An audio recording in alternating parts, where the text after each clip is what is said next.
Shalom. Kita akan belajar misteri kehendak Allah atau rahasia kehendak Allah.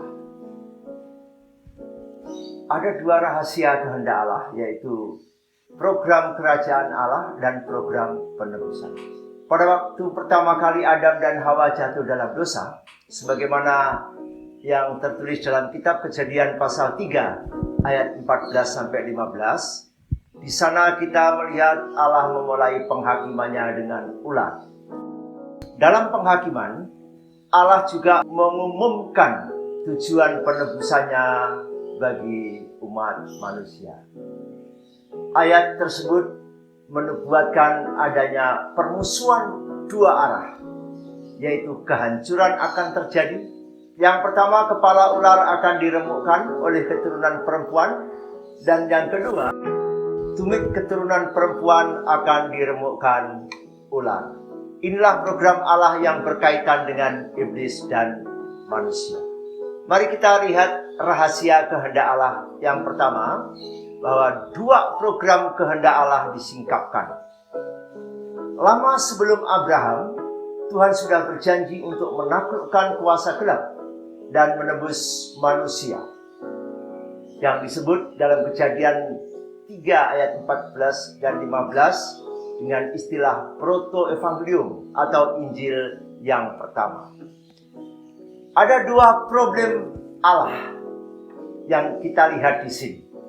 Yang pertama, Allah berhadapan dengan problem dua rangkap ini, kita lihat, yaitu masalah kerajaan, berbicara tentang pemberontakan malaikat. Dan yang kedua, berbicara masalah penebusan, yaitu pemberontakan manusia. Untuk mengatasi dua program Allah, Allah juga mempunyai dua strategi rangkap untuk satu tujuan. Tuhan mengatasi kedua problem tadi dengan satu misi. Dia menebus untuk memerintah. Dia memerintah memperoleh kemenangan untuk menebus. Keduanya mempunyai satu tujuan, kemuliaan Tuhan yang lebih besar dalam ibadah. Saudara-saudara, kita akan memperhatikan strategi dua rangkap Allah. Strategi yang pertama berkaitan dengan setan. Allah menaklukkan kembali kerajaannya dan menegakkan kembali pemerintahnya atas seluruh ciptaan. Itulah yang disebut dengan program kerajaan. Strategi yang kedua, strategi Allah yang kedua, berkaitan dengan manusia. Allah mendamaikan kembali dengan umat manusia, dengan dirinya, melalui kematiannya dan kebangkitan Kristus.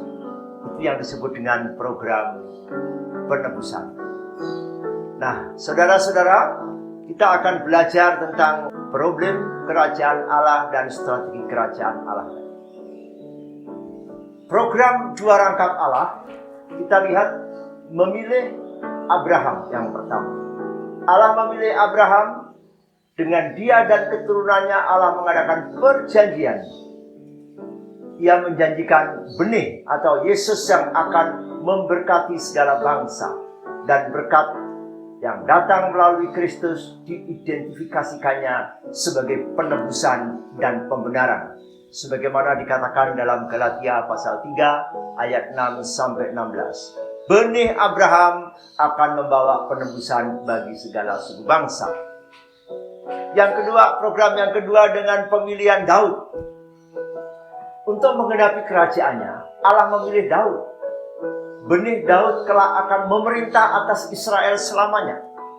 Kemudian Yesus mengidentifikasi dirinya sebagai benih Daud. Sebagaimana Wahyu pasal 22 ayat 16, melalui benih Daud, Allah akan menggenapi program kerajaannya dengan menghancurkan para pemberontak dan memerintah dunia dalam kebenaran. Dua gambaran dari dua program tadi. Yang pertama, dua gambaran putra. Dan yang kedua, nanti kita akan berbicara tentang dua gambaran hewan. Tadi kita sudah berbicara tentang pemilihan Abraham dan Daud. Dari dua gambaran putra ini, kedua tokoh ini memiliki putra atau memiliki anak. Putra Abraham, yaitu Ishak, melambangkan Kristus dalam fungsi penebusan. dipersembahkan di Gunung Moria sebagai korban yang hidup. Dan Salomo, anak Daud, melambangkan Kristus dalam kemenangannya sebagai raja yang penuh kemenangan dan semarak dalam terang roh Allah. Perjanjian baru memperkenalkan tokoh utama sebagai anak Daud, anak Abraham. Matius pasal 1 ayat yang pertama. Selanjutnya, dua gambaran hewan. Yesus disebutkan tipos yang melambangkan diri Yesus. Dua hewan tersebut adalah anak domba dan singa. Di dalam perjanjian lama, fungsi penebusan dan kerajaannya dengan dua simbol hewan ini. Yang pertama, anak domba.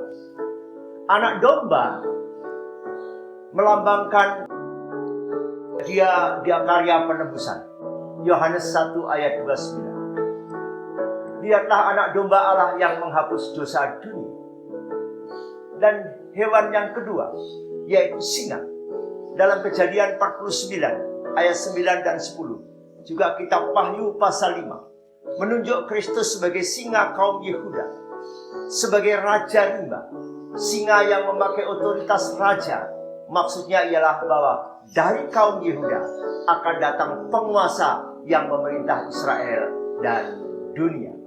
Saudara-saudara yang kekasih dalam Tuhan Yesus, Kristus datang untuk menyatukan dan mendamaikan dua program tersebut.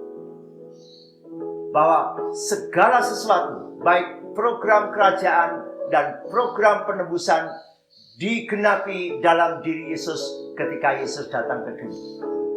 Waktu Yesus datang ke dunia, lahir, mati di atas kayu salib, dan bangkit dari antara orang mati, Yesus menunjukkan kehebatannya, dan kematiannya Yesus juga menunjukkan pengorbanannya. Di mana Yesus menggenapi dua tujuan ini. Ketika datang ke dunia, dia dikatakan sebagai singa dari Yehuda. Singa adalah lambang binatang hutan, raja hutan yang mengalahkan binatang-binatang yang lain. Nah, Yesus dilambangkan singa dari Yehuda yang mengalahkan kerajaan kuasa kegelapan. Manusia yang diikat, ditaklukkan oleh kuasa kegelapan, dan di dalam Yesus maka manusia itu dapat dibebaskan. Yesus disebut anak domba Allah yang menghapus dosa dunia. Waktu Yesus mati di kayu salib dan bangkit, maka yang percaya kepada Tuhan Yesus, dosanya diampuni. Dua program ini digenapi dalam diri Yesus. Dan kedatangan Yesus ke dunia hanya ingin melaksanakan kehendak Bapanya, yaitu membebaskan manusia dari ikatan-ikatan kuasa gelap dan menebus manusia dari dosa sehingga manusia itu kembali kepada Tuhan dan beroleh keselamatan. Kita tahu gereja sebagai tubuh Kristus terlibat dalam dua program. Gereja adalah anggota tubuh Kristus. Seharusnya apapun yang dilakukan gereja harus mengikuti apa kata kepala. Kepala betul-betul luar biasa dalam ketaatannya melakukan kehendak Bapa. Kepala gereja adalah Kristus. Ia mengalahkan kuasa setan dan ia mati di kayu salib untuk menebus dosa. Dan berita penebusan itu harus disampaikan kepada segala bangsa. Maka gereja juga harus melaksanakan dua program ini, yaitu program penebusan. Gereja harus menjadi domba di tengah-tengah serigala, rela bayar harga, rela habis-habisan memberitakan nama Yesus kepada segala bangsa di seluruh dunia. Dan program kerajaan, gereja, orang percaya berjuang habis-habisan menolong orang yang terikat kuasa gelap agar dibebaskan dari ikatan kuasa gelap, dari kerajaan gelap dipindahkan dalam kerajaan terang. Pada akhirnya, ketika Yesus datang kembali, ia menerima upahnya, ia menerima upah dari pengorbanannya. Ketika ada suku-suku bangsa diselamatkan oleh pemberitaan Injil, maka Yesus menerima upah dari pengorbanannya. Wahyu pasal 5 ayat 9 dan 10.